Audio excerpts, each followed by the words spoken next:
If I am holding this cup and I walk and accidentally I trip and this cup falls to the ground and shatters into 1,000 pieces, the cup has suffered trauma. It's not fixable. You just have to trash it. Life is something that happens to us accidentally. Two people have sex, here we are. You go to a random party, you look at someone, accidentally, like them. It's instinctual. Then you fall in love with them. You just spend some time with anything to fall in love.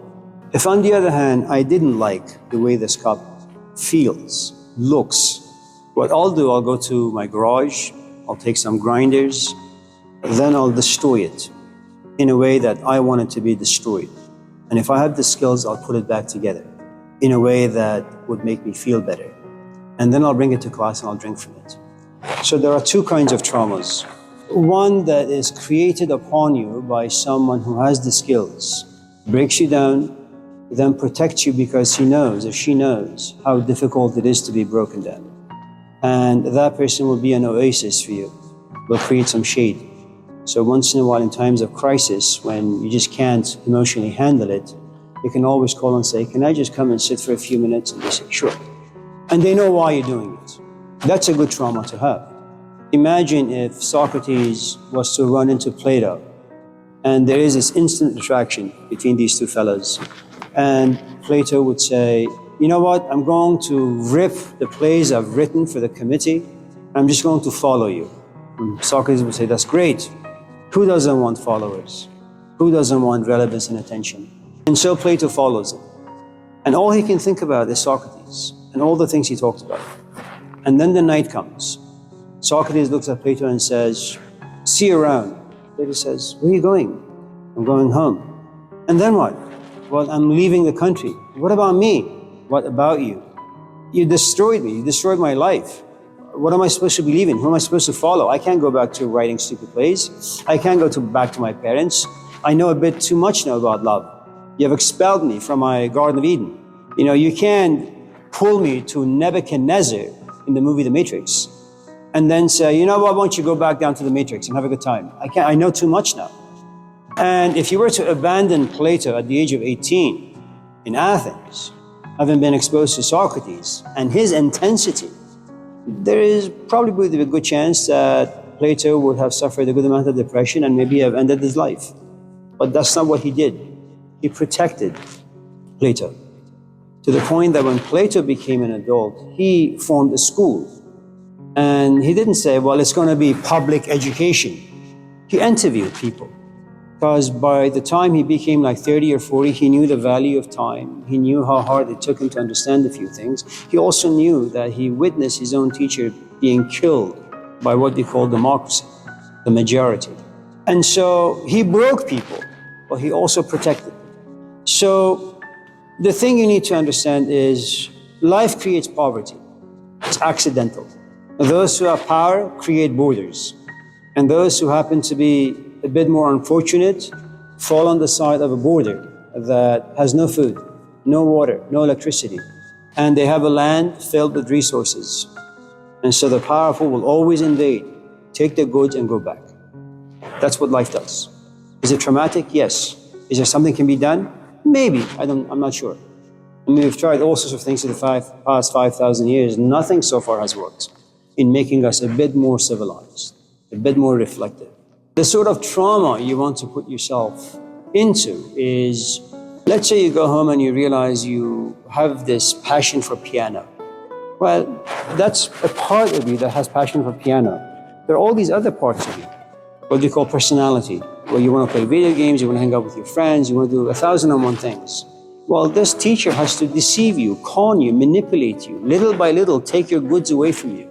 And one day you wake up, you want to call a friend, but then you have no friends. He has taken everything from you. In the course of doing so, the only companion you have is piano. But that's not enough because all you have is passion with zero skills. Now here comes someone and teaches you. Well, your fingers need to stretch. Eye-hand foot coordination have to be in place. You have lots of work to do ahead of you. To a destination unknown, will you ever be a Beethoven? Who the hell knows? You live in the dark. And every time you make a mistake, the teacher just harasses you, assaults you in all sorts of different ways. And then after 10 years or 20 years, it's usually about maybe 4 to about 7 years or so, the teacher surprises you. You become very proficient now, both in passion and skills you've matured. He comes home or she comes home and turns off the light, removes the music sheet and says, why don't you improvise? You've been copying and pasting for the past, or plagiarizing for the past 7 years. You have all this stuff inside you. Let me hear you. And now you improvise, and it's beautiful. And you realize now after 5 or 6 or 10 years, now you can taste the fruits of your labor. You have lost your friends, yes. You dropped out of school, yes. Your parents rarely see you. You lock yourself in a room and just study music. But the end result is you get a call from Zellerbach Theater. They say, can you come and perform for us? And you do.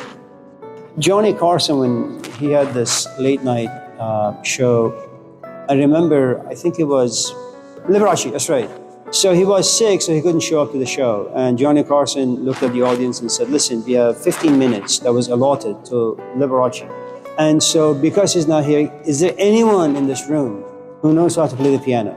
And this kid from the audience, way in the back, raises his hand and says, I know how to play. Are you good? I guess so. So he comes and performs for 15 minutes, beautiful. And a month later, Carson invites him back on the show, this young kid. He has a gig at Las Vegas every weekend. Now, the kid would probably say, well, here, I dropped school, I dropped my wife, I dropped my kids, all for the sake of the piano. Where has it gotten me? Nothing. And all of a sudden, magic happens. So the issue of finding someone who's proficient enough to break you and put you back together, it's no different than going to a therapist's office, if he or she happens to be very good, is that you've locked yourself up inside in a dungeon somewhere. It's dark, it's gloomy, and every time you go close to it, you can feel the heat, and so it pains you, so you walk the other way. And you walk away with a good amount of blisters. And then, you say, well, I can't continue living the way I have for the past 20 years. Let me just go and sit and see what the hell this guy's talking about. And he opens you up. Little by little, you begin to see things, and it's painful. And then you go home a bit more depressed. At least before, if you don't see, it doesn't exist. If you don't think about your father, for example, if you don't open all these memory files, well, you can just go on with your day and it's relatively okay. But the moment you begin to like this therapist and you begin to like the narratives and the conversation, and you open, and then you become addicted to opening the files and seeing and feeling and crying and being depressed, then there comes a point where you say, you know what? My father was the way he was. I accept him. All the stuff that happened to me, it happened. I accept that. But if he was to open you up and put you in the presence of these vulturous memories, and then you get this news that he's dead, well, what the hell are you going to do with all these files that have now been opened? Now you're a mess. So the point I'm trying to make, I suppose, is trauma is good only if it's been imposed upon you by someone who knows. And I don't know where you can go to find people who are really good at breaking and putting things back together.